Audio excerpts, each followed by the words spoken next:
Welcome to the Sales Leader of Influence show. For sales leaders who lead with soul, spirit, and spine. In a world obsessed with tactics, this is the show for those who know leadership is personal. And here's your host, Bernadette McClelland. Hey, and welcome to this week's Sales Leader of Influence show. And we have our very first guest for this show. So I mentioned last week that I have been doing this show solo for a number of weeks now. And I am super excited to share that my very first guest this week has come from a very unique background and not your typical sales leadership background, but man, has his experience got some relevance to sales leadership and sales today. So it's my absolute pleasure to introduce somebody who was a former professional blackjack player and card counter. So Joel Block was a member of a very elite team of players. And he regularly took money from Las Vegas. And who does not want to do that? Regularly took money from Vegas, and then he moved on to another big casino known as Wall Street. And it was here in Wall Street where he has spent most of his career. And he's been doing deals in Wall Street as a venture capitalist and in the hedge fund world, where the deals have been well and truly over $1 billion, and that's billion with a B. Makes my multi-million dollars in corporate seem quite small. And what he's learned in that field in Wall Street, doing deals at that level, he is going to share some ideas with us today to help you sales leaders to actually think and see and act differently when it comes to how you operate your businesses. So that you can win deals inevitably.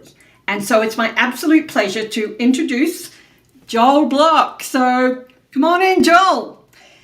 How are you? Oh, Bernadette, I'm great. Thank you. How are you? Excellent. And it's my, we met, I don't know, we actually didn't meet. We had tried to meet a couple of times, a couple of years ago. And then when was it? A few months ago, we met for lunch. Yeah, that's right. And over our conversation over lunch, I thought to myself, you have got some ideas that I think are just so relevant today, especially the times that we're in now, because I think leaders, sales professionals are looking for some kind of an edge. And I think you've just got ideas that will help them think differently. Well, I'll tell you what, what's worked before is not necessarily going to be working going forward. Yeah. And we all have to think different. And if I can help just a little bit with that, fantastic. Yeah, absolutely. And when we were talking, you have a phrase and I have a phrase, but I think we have different, I think we think about this phrase differently. And I didn't pursue it when you said that to me, but I'd love to pursue it now. And that is that we have different kind of like, we think different, not you and I think differently, but people think differently. And the phrase is you can either play to win or you can play not to lose. Yeah. And I have an angle of that, but I think your angle is different. Do you want to share what you mean by that? Yeah. I would, listen, for me, having played blackjack early in my career, and I became one of the best players in the world, and I was recruited onto one of the great teams in the world at that time. And the team was owned by a gambler out of New Jersey, a very famous guy that has written about 50 books on gambling, a really well-known guy. And, when you play at that level, you learn some things. And I learned what it felt like to be at the top of my game. I learned what it felt like to be around other people who did that. I learned how hard I had to work. And I just get what that is. And you show up and the only goal is to win. That's it. And, I've just used the blackjack metaphor in so many of the things that I do. Now, I don't teach people how to play blackjack. This is not about blackjack. This is about business. Mm-hmm. But Uh, I would say number one, most people have no idea what game they're even playing. They have no idea what they're doing. They get to work, they do what they do, but they really don't. Are they playing the political game? Are they playing the I'm really important game? There's all these little games that people play, and they're not necessarily about winning, but the play to win, play not to lose. This is a really good one. Um, if you are playing not to lose, what that means is that you're hunkered down, you're not taking a lot of risk. Like in April, the president announced all these tariffs, and companies got paralyzed, they got nervous. The smartest companies the next day were taking action that they thought was going to result from the actions the president had taken the day before. And I don't care if you agree with the president, you don't agree with the president. The worst thing you could do is to disagree and be so mad you don't take any action, because then you're just punishing yourself. So to me, I took immediate and swift action, doing the things that I thought were going to be beneficial. And sure enough, they turned out to be pretty accurate and correct. And I would tell companies that the same thing. If you're playing not to lose, you're just hunkered down. If you're playing to win, when the markets are soft, you're doing more advertising when everybody else stops. If you're playing to win, when they stop hiring, you start hiring the best people who become available to you. And you start making moves that are really in your interest. But in order to do that, though, you have to be positioned. Well, that's part of your job every single day, is to put yourself in position to win. So that here's the thing about blackjack is I'm sitting there counting the difference between high cards and low cards. I'm balancing the way it works. And when I know that the deck is in my favor, that's when I push the chips forward. And that's the same thing in business, is when you know that the chips are the deck favors you, that's when you got to push your chips forward. And if you're not ready, then I would tell you to don't even bother to play, because you're just wasting other people's time and you're going to embarrass yourself and embarrass other people if you're not ready. So So on that note, so I agree. I I I've only played a couple of games of poker, so you're probably talking to the wrong person here. However, you're right. This is not about playing cards. This is about playing. Well, this is about. It's not about blackjack. It's about lots of other things.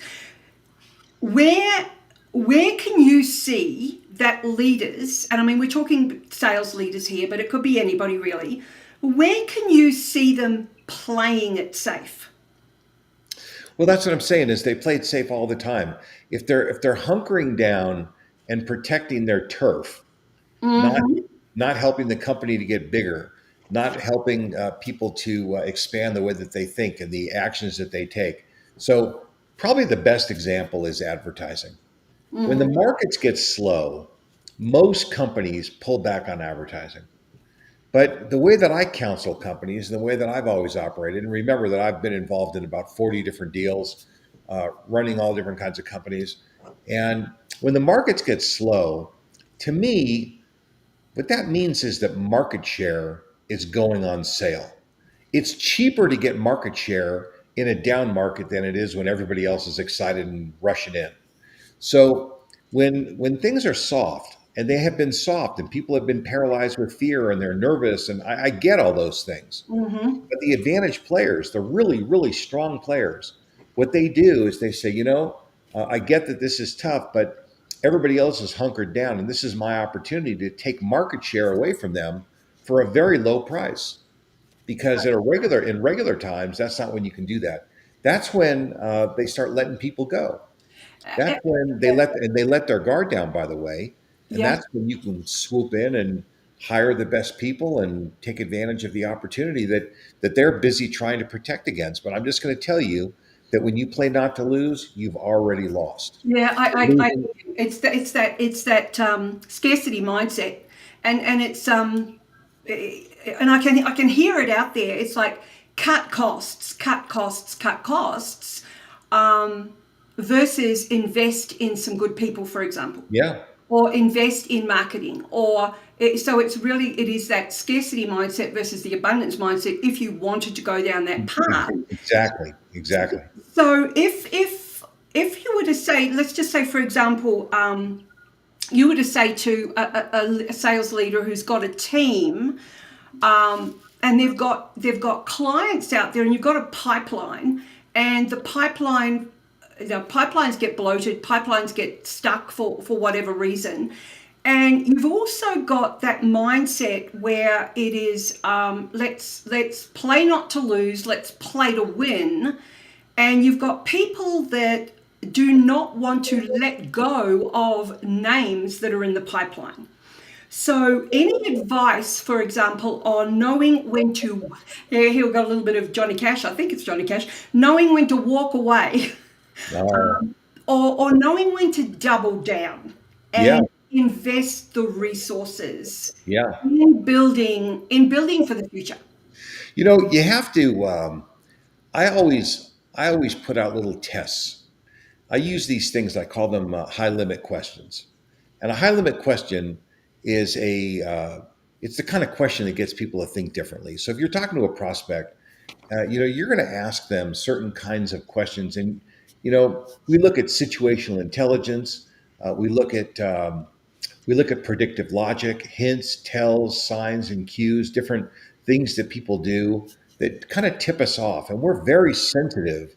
And I get other people around me to be very, very sensitive to what they notice. And if you get the sense that somebody's pulling on your leg, then your time is valuable as a salesperson. You may not be paid on an hourly basis, but your time is very valuable. And if people don't respect you, that's not a good indication that things are going to be moving forward for you. So you want to be rather quick. Now, what gives you the ability to do that is your pipeline. If you don't have a good pipeline filled with lots of opportunities, so let's say you got one or two opportunities and that's all you got, you're going to hold on to that for dear life, probably way, way beyond what's reasonable. Versus if you had 20 of them, you'd say, you know what, this is just not where the juice is, and I'm going to move on to something where I think there's a lot more dough. And that's really, that's a big part of it. So your ability to emotionally distance yourself from a situation has a lot to do with the numbers game of having a good pipeline. And if you don't have that, then you're compromised. So you need to know that that's going to be one of your hints, tells, signs, or cues that tells you how you're likely to behave. But then you're watching the customer, you're watching the prospect, and you're looking for things that, and you got to be careful about confirmation bias. Like if you're looking for him to shake his head no, and they shake their head no, that doesn't mean no. That maybe you're looking for the wrong thing. So you got to be very careful. But you really want to be paying attention to what you're seeing, and be prepared to walk away. And by the way, oftentimes when you walk away is exactly when they want you more. And I'll use a phrase like this. I'll say, listen, are we going to work on this, or should I just close the file? There's something about telling somebody you're going to close the file that is so disturbing to them. It's so upsetting. It is so emotionally aggravating. No, don't close the file. We're going to decide in a week. They just start coughing up information because there's something so final about that. And when you can very being emotionless, and say, look, I'd like to do this with you, but my livelihood doesn't really matter based on this deal. So should I close the file, or are we going to move forward? I need to know one way or the other. Just say yes or no. Yeah. Tell me which.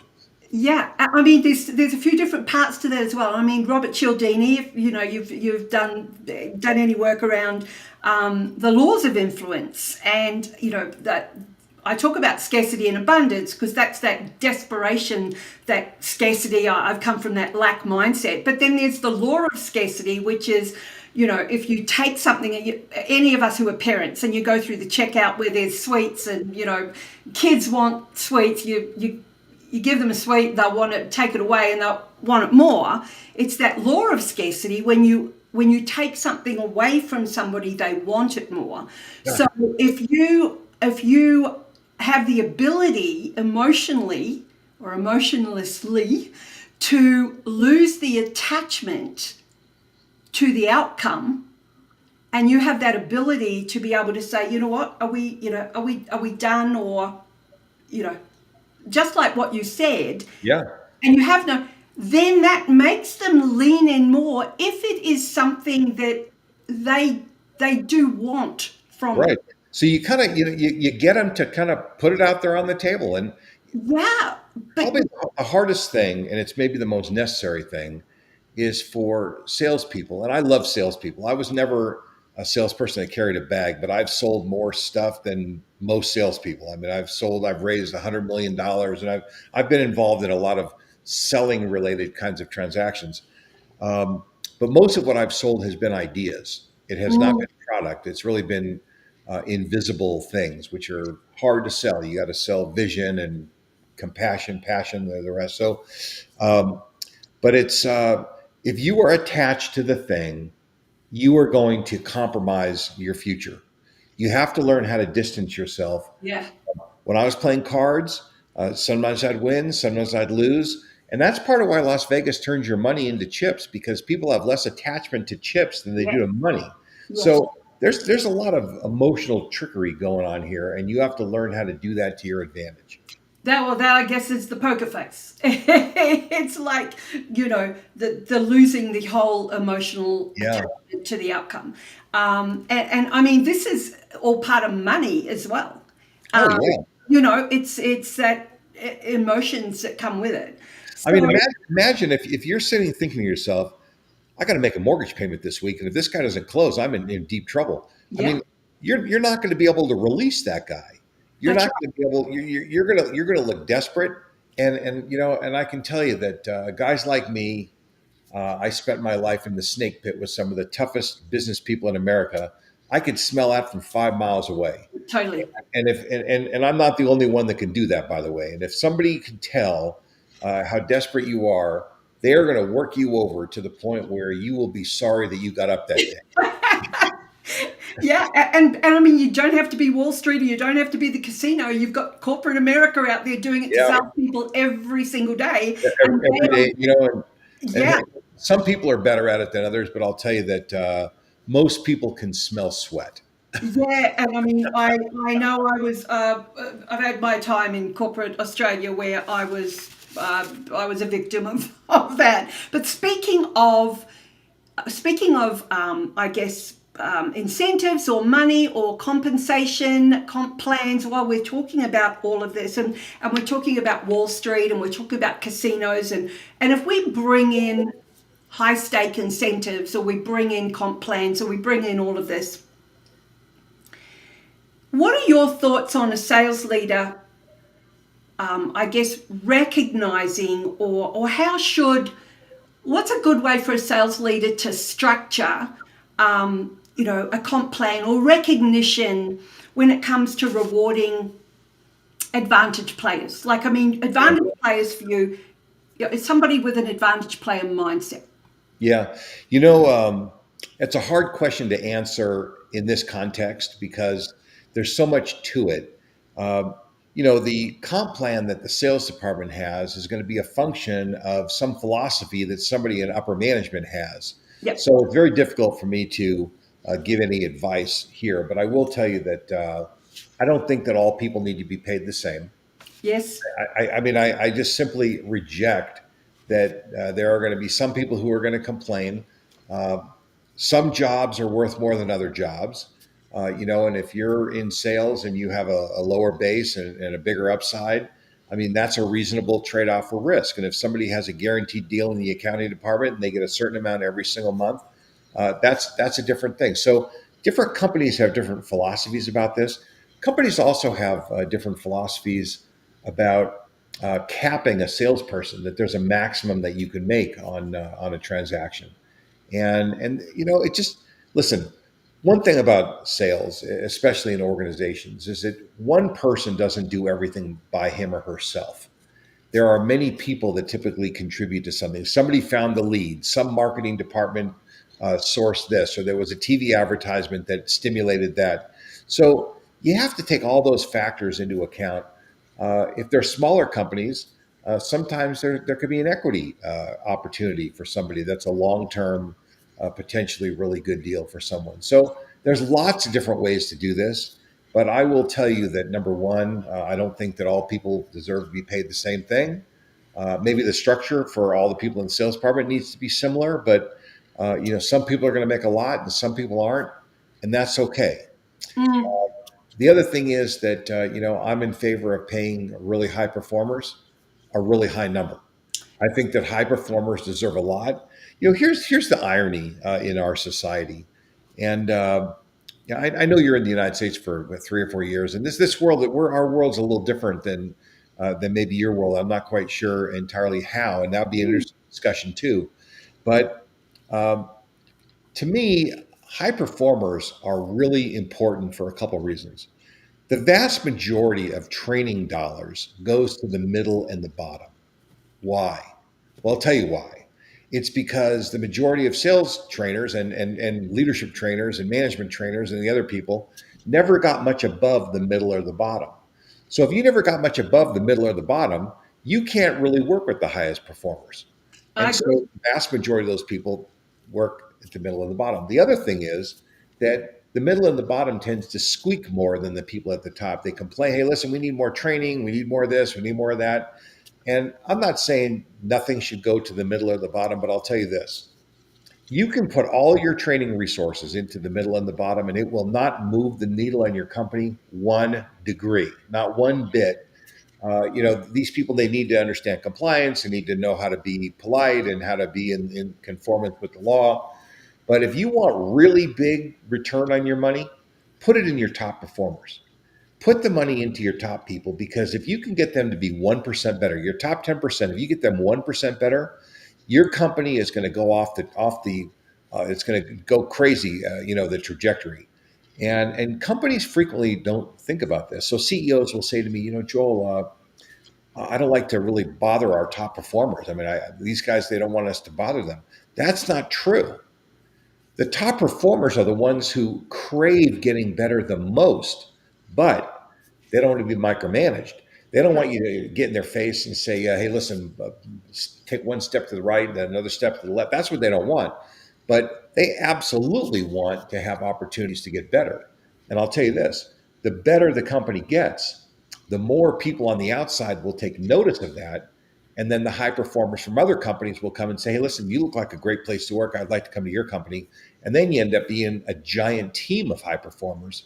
And that's the granddaddy of them all. I agree with you. I disagree with a little bit of the middle. There are some in the middle that are craving to become top, but they just Well, need so some here, help. so here's what happens is the people at the top it's sort of like a club that anybody can join if they're willing to do the work. That is exactly it. It's Okay, the now, so what happens is the people in the middle see the people at the top and they're going, man, that looks really, really good up there. Look at, they're getting special training, they're getting special perks, all these great things are happening. How do I get up there?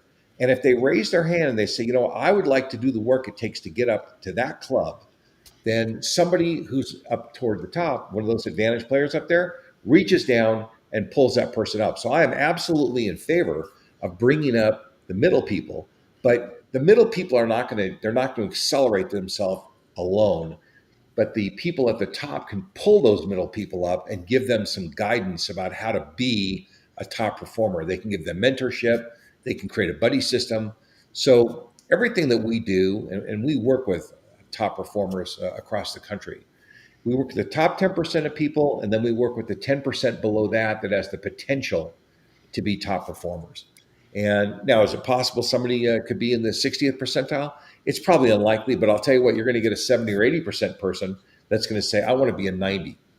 And you know what? If they're willing to do the work, if they're willing to learn, whatever that means, there's no doubt about it that they could absolutely do it.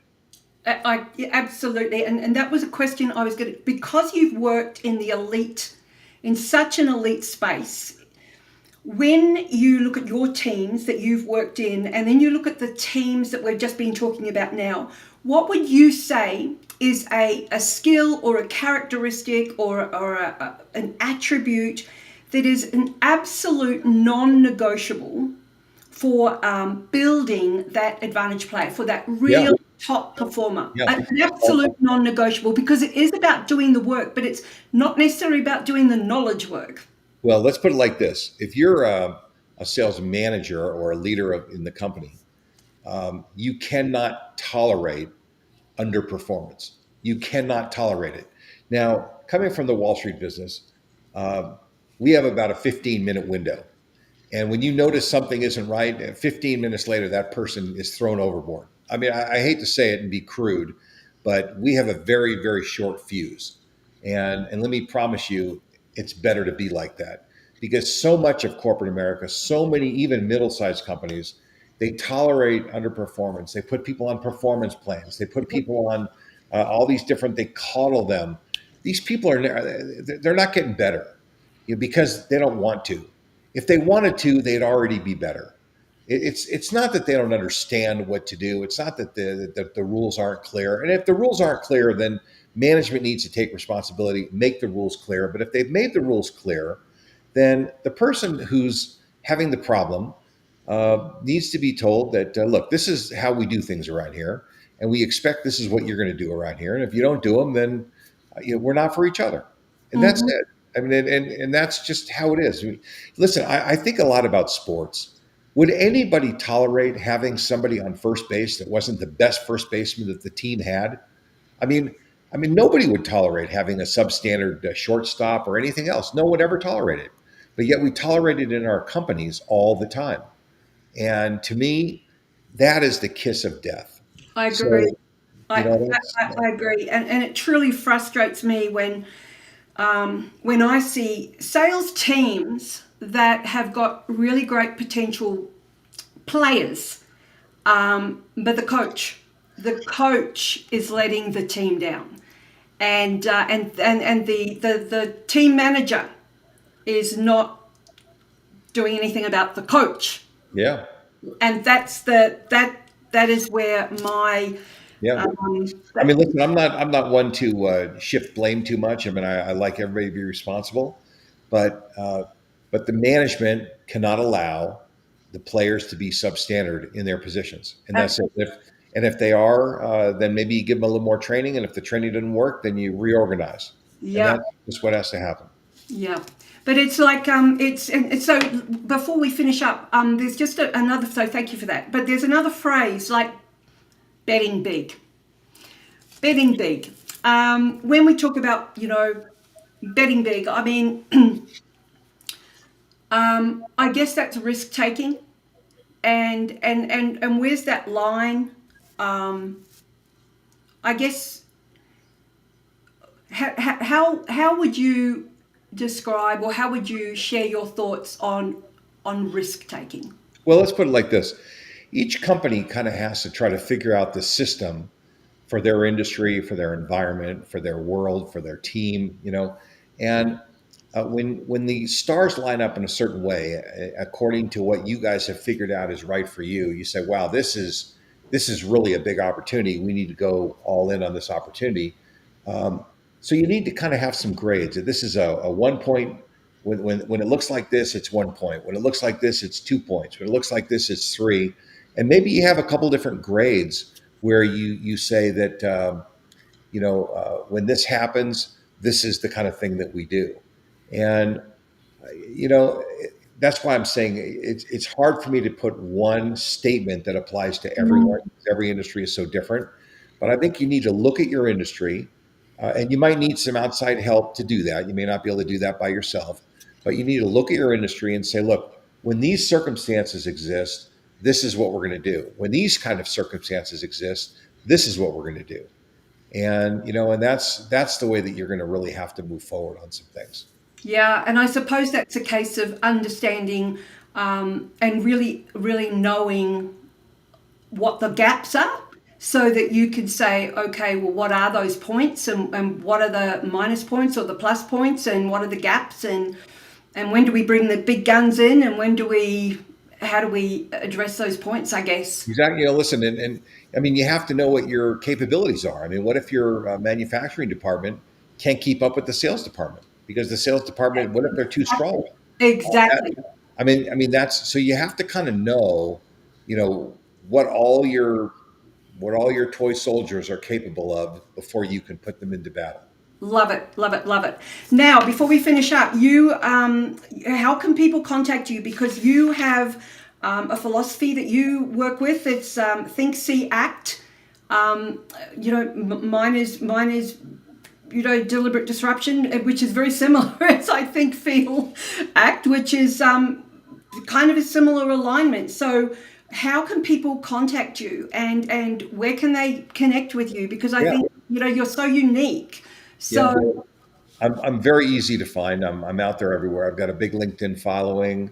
You can reach me by email at joel@theadvantageplayer.com, or you can just go to the website, theadvantageplayer.com, or look me up on LinkedIn. I mean, just very easy to find. And I am very happy to put you on my calendar, talk to you, and give you some counseling, particularly if you're a senior leader at a company. I like to talk to senior leaders. And I like to work with those people and help them. I'm a really big believer in middle-sized companies. Middle-sized companies built this great nation of ours, and it's these high-skilled workers, these great red, white, blue-collar workers that are really responsible for so much. We're talking about sales, but there's a lot of really critical people that if it weren't for them, the salespeople would have nothing to sell. So I think we have to be aware of that. But I'm happy to take a call or a meeting with a strategy session. You want a little help, happy to help you. Put yourself on my calendar, and I think there should probably be a link on that the Advantage Player website, and I'm happy to talk to you. Yeah, absolutely fantastic. And the real game, as I say, isn't the cards that we're dealt. It is how we play them, and what a great, pardon the pun, but it's a great exit. It's not a pun, Bernadette. That's my life. It is, absolutely is. And you have to play the cards you're dealt. Absolutely. And you got to play them to the best of your ability every single day, every single hand. We certainly do. And I just want to say a huge thank you. And to anybody listening who wants to reach out to Joel, he's just a really interesting conversation to have. So highly, highly recommend you do that. And for those of you who know me, please don't hesitate, salesleaderofinfluence.com, and download my white paper there on the shift that sales leadership is going through right now, and the paradigm shift that you may need to look at moving toward as well. So on that note, have an amazing week. Continue to lead with soul, spirit, and don't forget spine. And we will see you this time next week. Have an amazing week. Bye for now. Don't forget to like, comment, and subscribe. Thanks for watching the Sales Leader of Influence show with your host, Bernadette McClelland. See you next Wednesday live at 5 o'clock Eastern.